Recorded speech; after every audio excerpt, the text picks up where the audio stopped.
लखनऊ की एक आम सुबह। शहर की गलियों में हल्की धूप उतर रही है। लोग अपने अपने कामों के लिए निकल रहे हैं।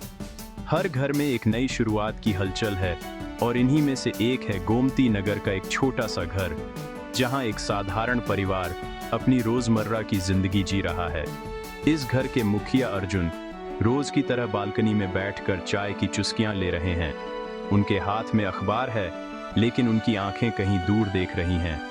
अखबार की सुर्खियां पढ़ते हुए भी उनका मन अपने परिवार और भविष्य की चिंता में उलझा है। अर्जुन एक जिम्मेदार पिता और पति हैं, जो हर दिन अपने परिवार के लिए बेहतर करने की कोशिश करते हैं। घर के अंदर आन्या हर सुबह की तरह पूरे घर को संभाल रही है। वह सिर्फ हाउसवाइफ नहीं, बल्कि परिवार की डोर है, जो सबको जोड़कर रखती है। उनकी दिनचर्या में कभी कोई छुट्टी नहीं होती। किचन से लेकर बच्चों की पढ़ाई तक हर जिम्मेदारी को वे बखूबी निभाती हैं। आन्या जानती हैं कि अर्जुन को कैसी चाय पसंद है, हल्की मीठी अदरक वाली। बेटे आरव के लिए वह उसकी पसंदीदा ब्रेड और अंडे बनाती हैं। उनके लिए परिवार की छोटी छोटी खुशियां ही सबसे बड़ी दौलत हैं। हर सुबह वह अपने परिवार के लिए प्यार और देखभाल से भरा नाश्ता तैयार करती हैं। 15 साल पहले अर्जुन और आन्या ने एक खुशहाल परिवार का सपना देखा था।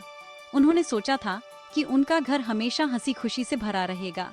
आज जब वे अपने बेटे आरव को देखते हैं तो उन्हें लगता है कि उनका सपना सच हो गया है। लेकिन हर सपने के साथ कुछ चुनौतियां भी आती हैं। जिंदगी हर दिन नया इम्तिहान लाती है। कभी पैसों की चिंता, कभी बच्चों की पढ़ाई, तो कभी रिश्तों में आई छोटी छोटी गलतफहमियां। अर्जुन और आन्या हर मुश्किल का सामना साथ मिलकर करते हैं, लेकिन कई बार दिल की बातें अनकही रह जाती हैं। आरव, उनका इकलौता बेटा, अब टीनेज में है। वह अपनी ही दुनिया में खोया रहता है, कभी किताबों में, कभी मोबाइल में, तो कभी खिड़की से बाहर झांकते हुए। उसके मन में कई सवाल हैं, कई सपने हैं और कई उलझनें भी। आरव अपने पेरेंट्स से बहुत प्यार करता है, लेकिन अपनी बातें कहने में अक्सर हिचकिचाता है। उसे डर लगता है कि कहीं उसके सवालों का जवाब उसे न मिले या उसके सपनों को समझा न जाए। वह चाहता है कि उसके माता पिता उसकी भावनाओं को समझें, लेकिन कभी-कभी वह खुद भी नहीं जानता कि अपने दिल की बात कैसे कहे। उसे लगता है कि उसके माता पिता उसकी दुनिया को नहीं समझ सकते। पीढ़ियों का फर्क, सोच का फर्क और बदलती जरूरतें, इन सब के बीच आरव खुद को अकेला महसूस करता है। वह चाहता है कि उसके माता पिता उसके दोस्त बने, लेकिन दोनों तरफ एक अनकहा सा फासला है।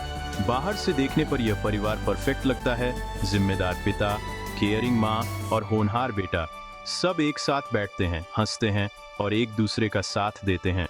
लेकिन हर मुस्कान के पीछे कुछ अनकही बातें छुपी होती हैं। हर रिश्ते में कुछ बातें ऐसी होती हैं जो कभी जुबान पर नहीं आ पाती।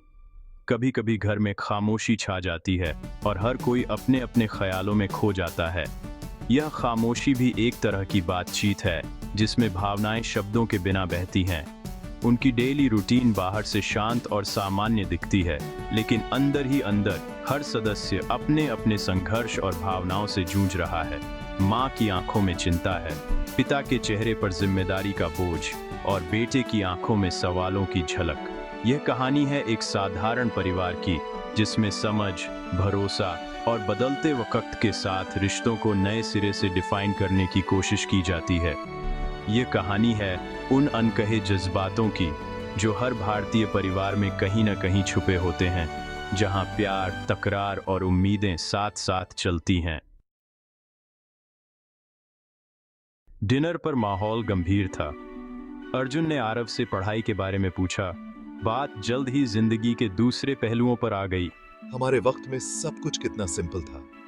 कोई फोन नहीं, कोई सोशल मीडिया नहीं, बस सच्ची दोस्ती थी। आजकल के बच्चे हर वक्त फोन में रहते हैं। दोस्ती भी ऑनलाइन, प्यार भी। इसमें कोई फीलिंग्स है भी या नहीं? पापा, आप नहीं समझेंगे। हमारी दुनिया अलग है। हमारे दोस्त बनाने और बात करने के तरीके अलग हैं, पर फीलिंग्स सच्चे हैं। आरव की आवाज में झुंझलाहट थी। यह बातचीत बहस में बदल रहा था। दो पीढ़ियों की सोच का टकराव। जब हमारी उम्र में आओगे तब समझोगे। अभी तुम्हें जिंदगी का एक्सपीरियंस नहीं है।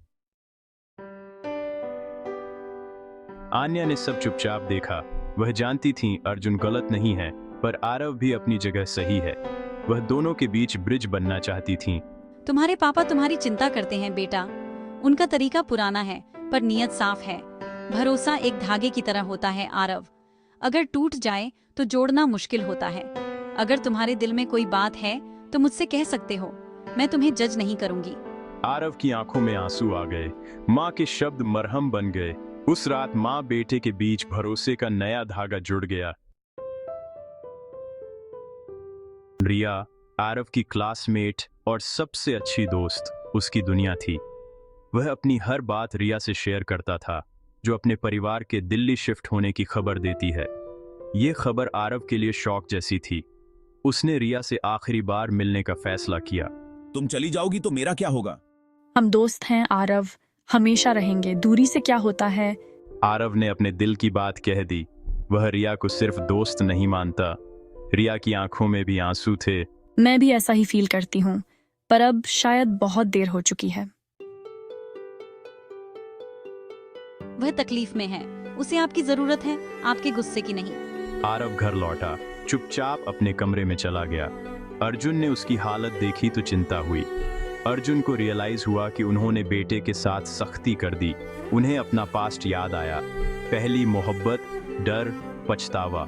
वह नहीं चाहते थे कि आरव भी उसी डर के साथ जिए। अर्जुन ने तय किया कि अब वह बेटे से दोस्त की तरह बात करेंगे। यह एक पिता का अपने बेटे के लिए बदलता हुआ एटीट्यूड था, जो प्यार और समझ से पैदा हुआ। मैं जानता हूं कि तुम तकलीफ में हो बेटा। तुम्हारे चेहरे पर जो उदासी है वो मुझसे छुपी नहीं है। जब अपने बच्चे को दुखी देखता हूं तो दिल बहुत भारी हो जाता है। मैं तुम्हारे दर्द को समझ सकता हूं। तुम्हारे मन में जो सवाल और उलझने हैं वो भी मैं महसूस कर सकता हूं। हर पिता चाहता है कि उसका बेटा खुश रहे, और जब तुम परेशान होते हो तो मुझे भी तकलीफ होती है। प्यार करना कोई गुनाह नहीं है। यह एक खूबसूरत एहसास है जो हर किसी के जीवन में आता है। कभी कभी यह हमें खुशी देता है तो कभी कभी दर्द भी देता है, लेकिन इससे हम इंसान बनते हैं। दिल टूटना जिंदगी का हिस्सा है और यह तुम्हें स्ट्रॉन्ग बनाएगा। जब दिल टूटता है तो इंसान बहुत कुछ सीखता है, अपने बारे में, दूसरों के बारे में और रिश्तों के बारे में भी। यह अनुभव तुम्हें आगे बढ़ने की ताकत देगा। रिया दिल्ली जा रही है ना? मुझे पता है कि उसके जाने से तुम्हें और भी खालीपन महसूस हो रहा है, लेकिन कभी कभी दूरियां भी रिश्तों को समझने का मौका देती हैं। अगर चाहो तो हम उसे स्टेशन तक छोड़ने चल सकते हैं। शायद उससे मिलकर तुम्हारे मन का बोझ थोड़ा हल्का हो जाए। परिवार का साथ हमेशा मुश्किल वक्त में सबसे बड़ा सहारा होता है। अर्जुन ने आरव के कमरे का दरवाजा खटखटाया, मन में कई भावनाएं लिए। वह जानता था कि बेटे को अकेला छोड़ना सही नहीं है। अंदर जाकर उसने प्यार से उसके सिर पर हाथ फेरा, जैसे बचपन में करता था। उस स्पर्श में ढेर सारा अपनापन और भरोसा था। अर्जुन ने अपने पहले प्यार की कहानी सुनाई, कैसे वह डर के मारे कुछ कह नहीं पाए और आज तक पछतावा करते हैं। उन्होंने बताया कि कैसे उस अनुभव ने उन्हें बदल दिया और आज वह चाहते हैं कि आरव अपने दिल की बात कहने से कभी न डरे। यह पहली बार था जब अर्जुन ने अपने बेटे के सामने अपनी कमजोरी का इजहार किया। उसने अपने जज्बातों को खुलकर सामने रखा ताकि आरव समझ सके कि हर इंसान कभी न कभी कमजोर पड़ता है। आरव को एहसास हुआ कि उसके पापा भी कभी उसकी तरह थे, संवेदनशील, उलझे हुए और डर से भरे। उसे अपने पिता के प्रति एक नई समझ और अपनापन महसूस हुआ। यह एक नई शुरुआत थी। पिता और बेटे के रिश्ते में अब और भी गहराई आ गई थी और दोनों ने मिलकर आगे बढ़ने का फैसला किया। अगली सुबह पूरा परिवार स्टेशन पर था। माहौल में उदासी थी पर सुकून भी। अर्जुन ने रिया को गुड विशेष दी, आन्या ने उसे गले लगाया। ये परिवार की एक्सेप्टेंस थी। ट्रेन चलने लगी। आरव और रिया ने एक दूसरे को आखिरी बार देखा, आंखों में आंसू पर वादा भी। थैंक यू पापा। लौटते हुए गाड़ी में खामोशी थी, पर अब वह समझदारी भरी थी। उस दिन के बाद घर का माहौल बदल गया। अर्जुन और आरव अब सिर्फ पिता पुत्र नहीं, दोस्त भी बन गए थे। जिंदगी चलती रहती है, हर दिन एक नई शुरुआत लेकर आता है और हर सुबह हमारे रिश्तों में एक नया रंग भर देता है।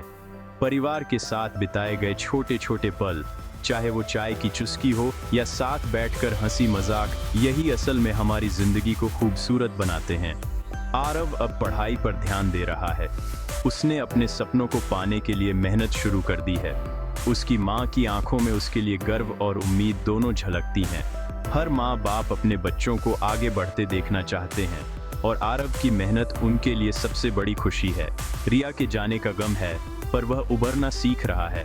बहन के बिना घर सूना लगता है, लेकिन आरव ने अपने जज्बातों को समझना और संभालना सीख लिया है।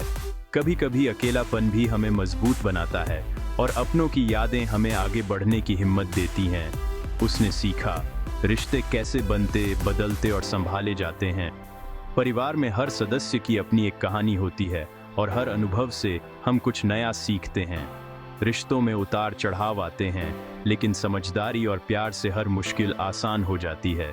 परिवार का असली मतलब समझा, साथ रहना, एक दूसरे का साथ देना और मुश्किल वक्त में एक दूसरे का सहारा बनना, यही परिवार की असली ताकत है। खुशियां बांटने से बढ़ती हैं और दुख बांटने से कम होते हैं। यह कहानी हर उस परिवार की है जहां पीढ़ियों के बीच फासला है, पर बातचीत से ब्रिज बन सकता है। जब दादी नानी अपनी कहानियां सुनाती हैं, तो बच्चे भी अपनी बातें खुलकर शेयर करते हैं। यही संवाद पीढ़ियों के बीच की दूरी को कम करता है। अपने बच्चों पर अपनी सोच थोपने से बेहतर है कि उनकी सोच को समझा जाए। जब माता पिता बच्चों की बात सुनते हैं, तो बच्चों को भी अपनी बात कहने का हौसला मिलता है। यही आपसी समझ रिश्तों को मजबूत बनाती है। एक माँ का प्यार और समझ किसी भी टूटे रिश्ते को जोड़ सकता है। माँ की ममता हर दर्द को कम कर देती है और उसकी मुस्कान घर में खुशियाँ भर देती है। माँ के बिना घर अधूरा लगता है। अपने इमोशंस को एक्सेप्ट करना और परिवार के साथ बांटना हमें और स्ट्रांग बनाता है। जब हम अपने दिल की बात खुलकर कहते हैं, तो रिश्तों में और गहराई आती है। परिवार ही वो जगह है जहां हम बिना डर के अपने जज्बात बांट सकते हैं। रिश्ते बहती नदी की तरह हैं। प्यार, भरोसा और समझ ही उनके 3 मजबूत पिलर हैं। जैसे नदी अपने रास्ते में आने वाली हर रुकावट को पार कर आगे बढ़ती है, वैसे ही रिश्ते भी समय के साथ और मजबूत होते जाते हैं। बातचीत से हर फासला मिट सकता है। जब हम खुलकर बात करते हैं, तो गलतफहमियां दूर होती हैं और दिलों में नजदीकियां बढ़ती हैं। संवाद ही हर रिश्ते की नींव है। यही जिंदगी और रिश्तों की सबसे बड़ी सीख है। प्यार, समझ और संवाद से ही परिवार मजबूत बनता है। यही रिश्तों की नई परिभाषा है जो हर घर में लिखी जा रही है।